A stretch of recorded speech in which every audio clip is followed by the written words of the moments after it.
साथियों, आज के इस वीडियो में 11 अगस्त ऑल शिफ्ट जीके जीएस और करंट अफेयर सेक्शन से जो भी प्रश्न पूछे गए हैं, आज उन सारे प्रश्नों का एनालिसिस करने वाले हैं। जी हाँ दोस्तों, वीडियो कंप्लीट देखिएगा, स्किप मत करिएगा। चलिए फर्स्ट शिफ्ट के प्रश्नों से स्टार्ट करते हैं। पहला क्वेश्चन है कि पहले एशियाई खेलों का आयोजन कहाँ किया गया था। पहले एशियाई खेल के बारे में बात हो रही है आपसे, तो इसका जो राइट आंसर है वो है 1951 नई दिल्ली में। जी हाँ दोस्तों, पहली बार एशियाई खेल 1951 मतलब 1951 में नई दिल्ली में आयोजित किए गए थे।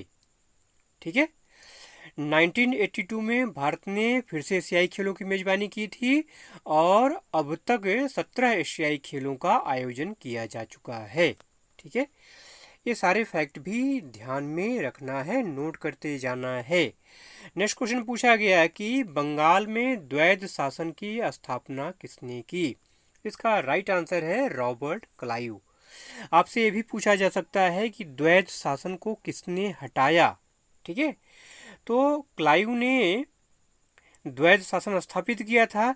उस द्वैध शासन को वारेन हेस्टिंग ने 1772 में समाप्त कर दिया। ठीक है, तो ये दोनों चीजें ध्यान रखिए, किसने स्थापित किया और किसने हटाया। क्वेश्चन को बदल करके पूछा जा सकता है। अगला क्वेश्चन है कि फुटबॉलर सुनील छेत्री का विश्व में कौन सा स्थान है। देखिए, सुनील छेत्री इसमें तक टोटल 92 फुटबॉल गोल कर चुके हैं और दुनिया में उनका इसमें चौथा स्थान है। ठीक है, और अगर बात करें कि मौजूदा समय में दुनिया के सबसे सक्रिय फुटबॉल खिलाड़ियों में क्रिस्टियानो रोनाल्डो तथा लियोनेल मेसी के बाद तीसरे स्थान पर काबिज हैं। तो क्वेश्चन आपसे पूछा गया था कि सुनील छेत्री का विश्व में कौन सा स्थान है, तो चौथा स्थान है।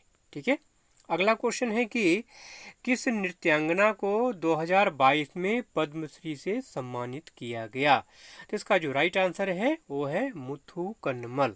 ठीक है, मुथु कन्नमल को 2022 में पद्मश्री पुरस्कार से सम्मानित किया गया।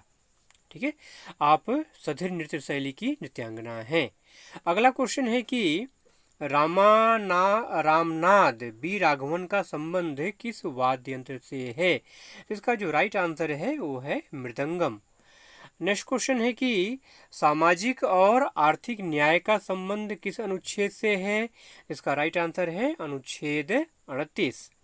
अगला प्रश्न है कि प्राण एवं दैहिक स्वतंत्रता का अधिकार संविधान के किस अनुच्छेद में है। तो अनुच्छेद 21 इसका राइट आंसर है। अगला क्वेश्चन है कि चुंबक के अंदर चुंबकीय क्षेत्र रेखाओं की दिशा क्या होती है। तो दक्षिणी ध्रुव से उत्तरी ध्रुव की ओर चुंबकीय बल रेखाओं की दिशा होती है। ठीक है, अगला प्रश्न पूछा गया कि भारत में पंचवर्षीय योजना की शुरुआत किस आयोग ने किया। तो इसका जो राइट आंसर है वो है योजना आयोग। 1951 से लेकर के 2014 तक योजना आयोग चला। थोड़ा सा डिटेल में जान लेते हैं। देखिए, जो पंचवर्षीय योजनाएं हैं एक केंद्रीकृत और एकीकृत राष्ट्रीय आर्थिक कार्यक्रम हैं। ठीक है, 1947 से लेकर 2017 तक भारतीय अर्थव्यवस्था नियोजन की अवधारणा का यह आधार था। इसे योजना आयोग 1951 से लेकर के 2014 तक, उसके बाद 2015 से लेकर 2017 तक कौन नीति आयोग द्वारा विकसित, निष्पादित और कार्यान्वित की गई पंचवर्षीय योजनाओं के माध्यम से किया गया। ठीक है, तो जो क्वेश्चन आपको पूछा गया था उसका आंसर क्या होगा, योजना आयोग। नेक्स्ट क्वेश्चन है कि नेट डोमेस्टिक प्रोडक्ट एनडीपी का मान कैसे निकालते हैं। तो इसका जो राइट आंसर है NDP equal to GDP minus मूल्यह्रास। अगला क्वेश्चन है कि किस भारतीय स्वतंत्रता सेनानी की मृत्यु साइमन कमीशन का विरोध करने के फलस्वरूप हुई। तो इसका जो राइट आंसर है वो है लाला लाजपत राय। 31 अक्टूबर 1928 को साइमन कमीशन का विरोध किया जा रहा था। इस दौरान उन पर मतलब लाला लाजपत राय पर पुलिस ने लाठियों से वार किया था। इस दौरान लाला जी का सिर चोट लगने के कारण फट गया वो घायल हो गए और इसकी वजह से कुछ दिन बाद उनकी मृत्यु हो गई थी।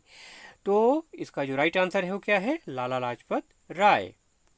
अगला क्वेश्चन है कि रबी की फसल किस मौसम में ली जाती है? तो इसका राइट आंसर है अक्टूबर नवंबर।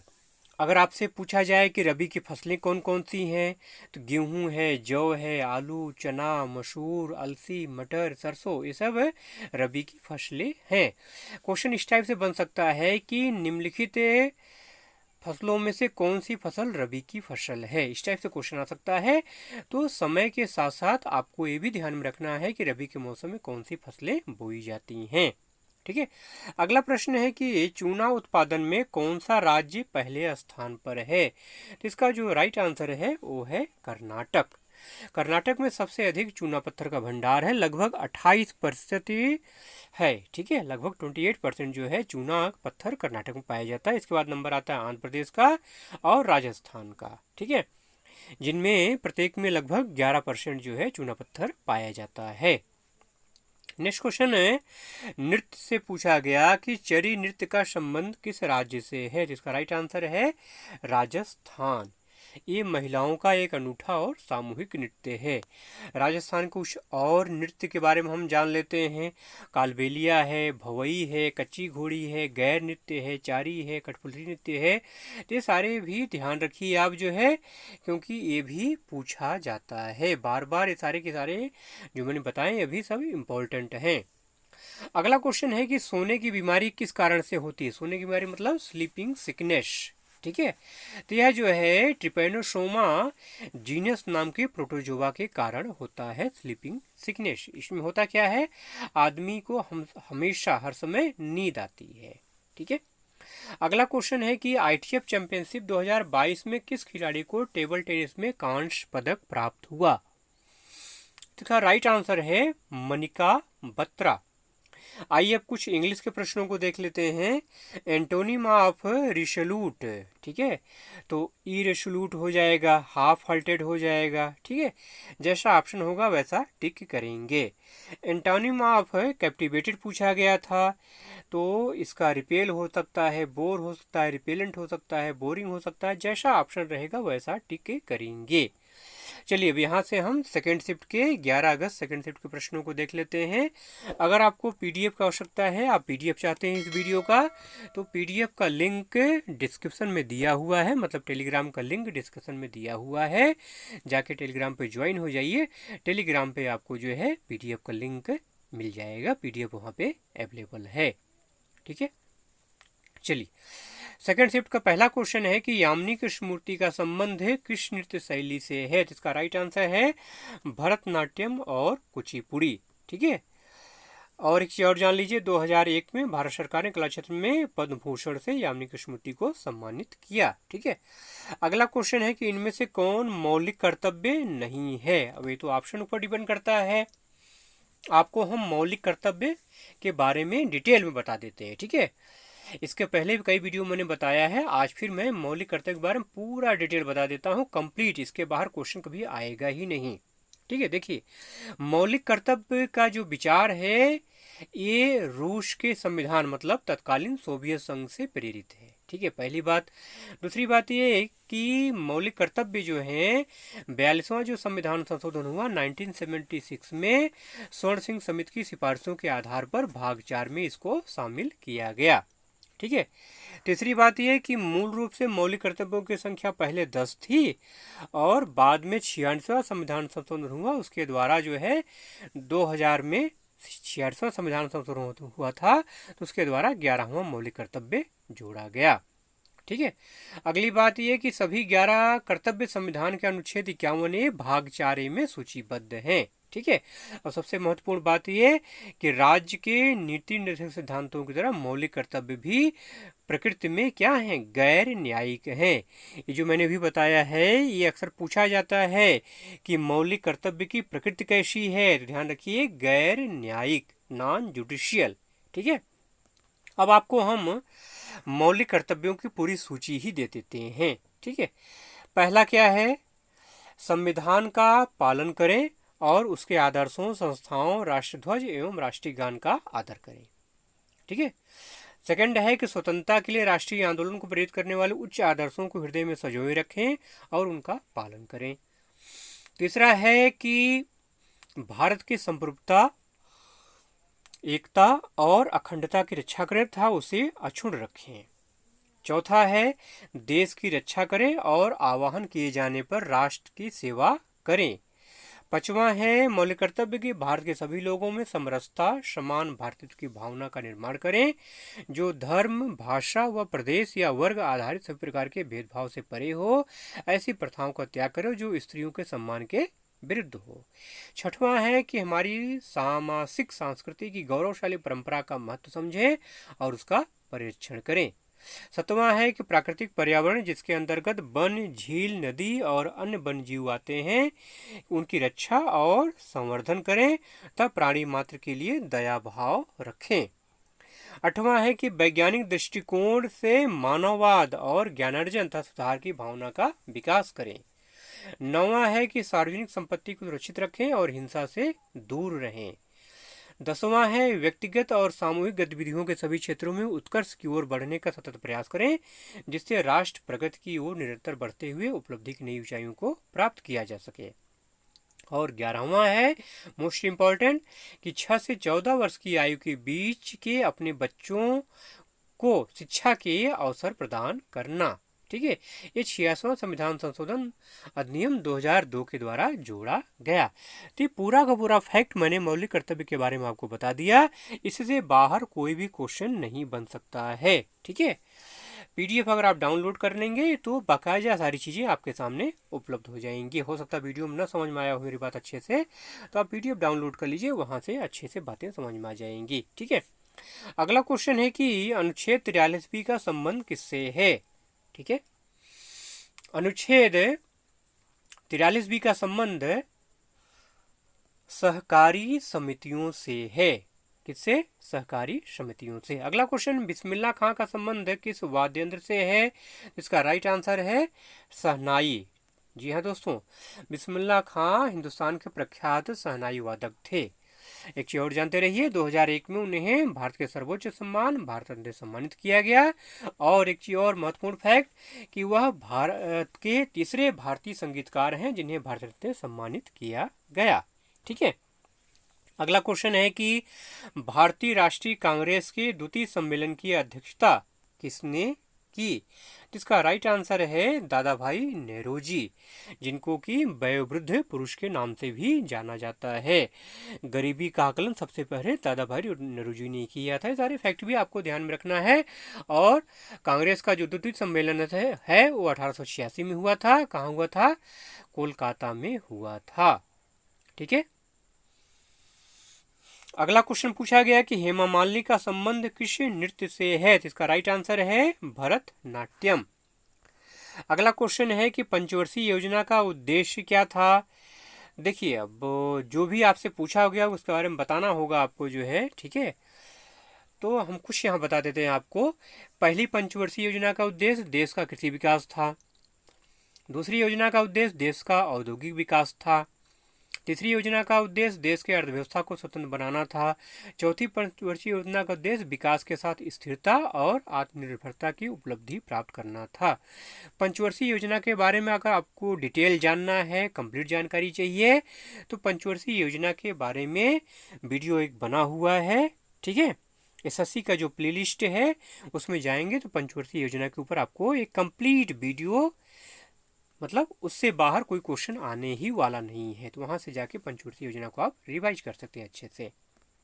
अगला क्वेश्चन है कि 2011 की जनगणना के अनुसार भारत में गरीबी रेखा के नीचे कितने प्रतिशत लोग रहते हैं? तो इसका जो राइट आंसर है वो है 22%, 22%। ठीक है, एक फैक्ट और जान लीजिए कि नीति आयोग द्वारा जारी बहुआयामी गरीबी सूचकांक 2021, ठीक है, ये ताज़ा आंकड़े हैं, ठीक है, के अनुसार भारत की जनसंख्या के 25.01% लोगों को बहुआयामी गरीब के रूप में पहचान की गई है। ठीक है, वहीं अगर हम ग्रामीण की बात करें तो 32.75 और शहरी की अगर बात करें तो 8.81%। नेक्स्ट क्वेश्चन है कि भारत में सूक्ष्म वित्त का नियामक कौन करता है? इसका राइट आंसर है आरबीआई, भारतीय रिजर्व बैंक। मतलब भारत में माइक्रो फाइनेंस का नियामक कौन करता है? भारतीय रिजर्व बैंक करता है। अगला क्वेश्चन है कि हिमालय पर्वतमाला भारतीय उपमहाद्वीप की रक्षा कैसे करता है? देखिए, हिमालय की विशाल पर्वत श्रृंखलाएं साइबेरियाई शीतल वायु राशियों को रोककर भारतीय उपमहाद्वीप को जाड़ों में अधिक ठंडा होने से बचाती हैं। साथियों, अब यहाँ से आइए हम 11 अगस्त थर्ड शिफ्ट के प्रश्नों को जल्दी जल्दी देख लेते हैं। ठीक है, पहला प्रश्न है कि किस अनुच्छेद के तहत सुप्रीम कोर्ट हमारी रक्षा करता है? इसका राइट आंसर है अनुच्छेद 32। ये क्या है? ये संवैधानिक उपचारों का अधिकार है। यह एक मौलिक अधिकार है जो भारत के प्रत्येक नागरिक को संविधान द्वारा मान्यता प्राप्त अन्य मौलिक अधिकारों को लागू कराने के लिए है। अगला प्रश्न है कि 2011 की जनगणना के अनुसार किस राज्य का साक्षरता दर सबसे कम है? रिपीटेड क्वेश्चन है, बार बार आता है। किसका साक्षरता दर कम है, किसका ज्यादा है? ये इस टाइप के क्वेश्चन बार बार आते हैं। ठीक है, तो इसका राइट आंसर है बिहार।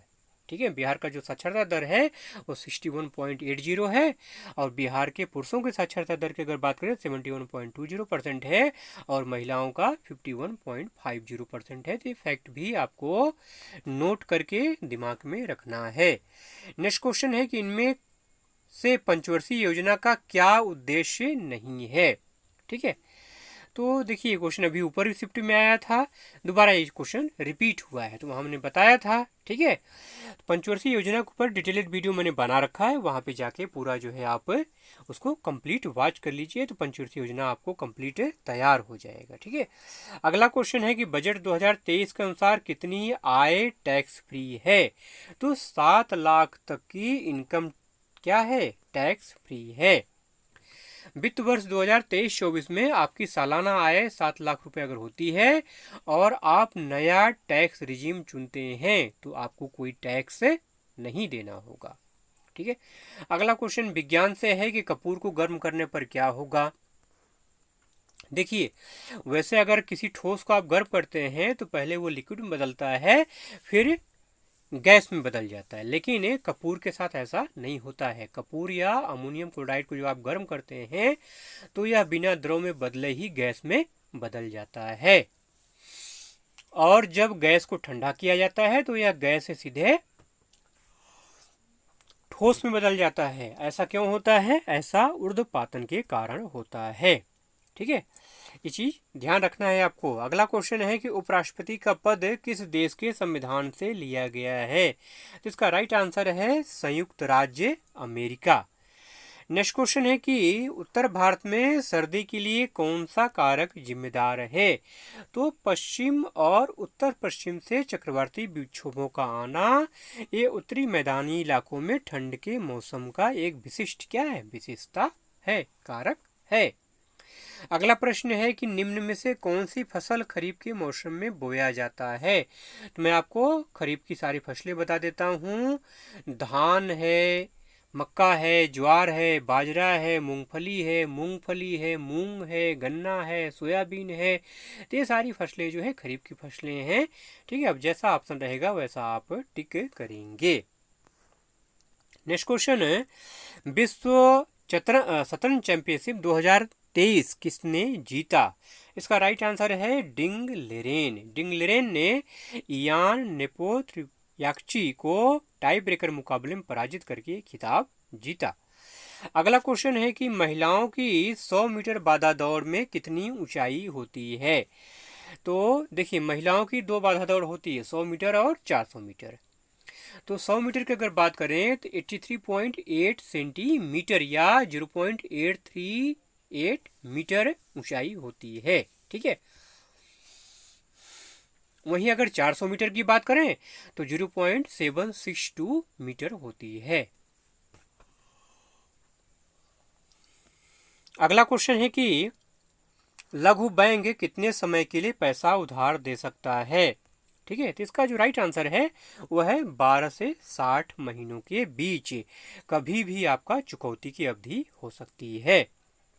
अगला क्वेश्चन विज्ञान से है कि बेरियम का परमाणु क्रमांक कितना होता है। तो बेरियम का परमाणु क्रमांक होता है 56 और इसका संकेत होता है Ba। ठीक है दोस्तों, तीनों शिफ्टों को मिलाकर के जितने प्रश्न मिल पाए थे वो सारे प्रश्न मैंने आपको करा दिए। चौथे शिफ्ट का क्वेश्चन आपको पीडीएफ में मिलेगा और जो क्वेश्चन नहीं मिल पाए हैं अभी मिलेंगे या जिनके मिलने की संभावना है, मतलब जो भी प्रश्न मिल जाएंगे अभी, ठीक है, जो प्रश्न बचे हुए हैं अगर मिल जाते हैं तो सारे प्रश्न मैं पीडीएफ में इंक्लूड कर दूंगा। कहीं कोई मिस्टेक है तो भी करेक्शन करके पीडीएफ में इंक्लूड कर दिया जाएगा। पीडीएफ का लिंक डिस्क्रिप्शन में दिया हुआ है, टेलीग्राम चैनल पर जाके ज्वाइन हो जाइए और पीडीएफ वहाँ से डाउनलोड कर लीजिए। ठीक है, और अभी तक आपने अगर चैनल को सब्सक्राइब नहीं किया है, लाइक नहीं किया है, शेयर नहीं किया है, बेल आइकन प्रेस नहीं किया है तो प्लीज़ मेरे भाई सपोर्ट करिए, चैनल को सब्सक्राइब कर लीजिए, बेल आइकन को प्रेस कर लीजिए और वीडियो को लाइक शेयर कर दीजिए, करबद्ध निवेदन है। पूरा वीडियो देखने के लिए आपका बहुत बहुत धन्यवाद।